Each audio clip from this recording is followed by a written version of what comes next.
I never thought I'd be telling this story. My name is Alan, and I see murders before they happen. It started with insomnia. Nights spent staring at the ceiling, praying for sleep.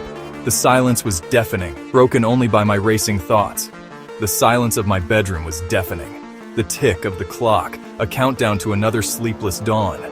When the dreams finally came, I wished for the insomnia back. The first one was vivid. A woman in a red dress cornered in an alley, the glint of a knife. I could smell the damp concrete, hear her panicked breathing. The attacker's face was hidden, but his eyes, God, his eyes were soulless. I woke up drenched in sweat, heart pounding. Just a nightmare, I told myself. But deep down, I knew. This was different. This was real.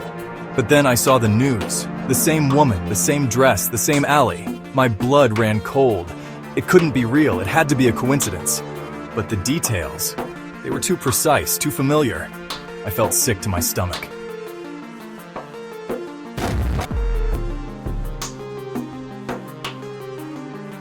I convinced myself it was, until it happened again and again. Each dream more detailed, more horrifying than the last. I started recognizing places, faces, details I couldn't possibly know. The weight of this curse, it's unbearable. I stopped sleeping voluntarily. Coffee became my best friend. The caffeine jitters were better than the alternative. But you can only fight sleep for so long before it claims you.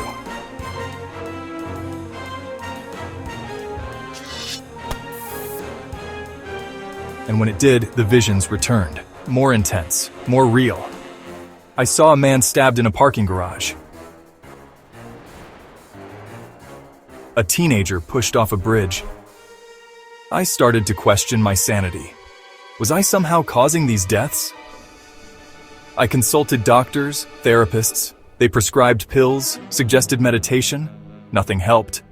The dreams, the visions, they kept coming. I became a recluse, afraid to sleep, afraid to be awake, afraid of myself. The line between reality and nightmare blurred until I couldn't tell them apart.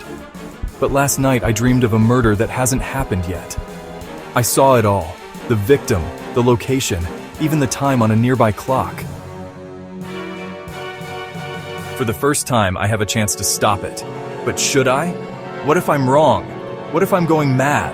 But what if I'm right? Could I live with myself if I did nothing?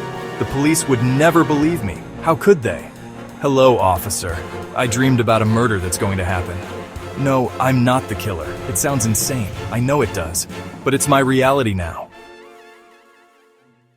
This gift, or curse, it's changed everything. I'm not the same person I was before. Now I'm a prisoner of my own mind. I used to be normal, had a job, friends, a life. Every shadow holds a potential killer. Every stranger, a possible victim. I've become hyper-aware of the fragility of life, of how quickly it can be snuffed out.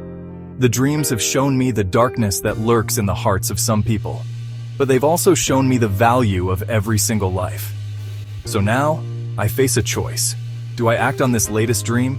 Do I risk everything to save a stranger? Or do I close my eyes and pray for dreamless sleep? Whatever I choose, I know one thing for certain. Now, every time I close my eyes, I wonder, whose death will I see next?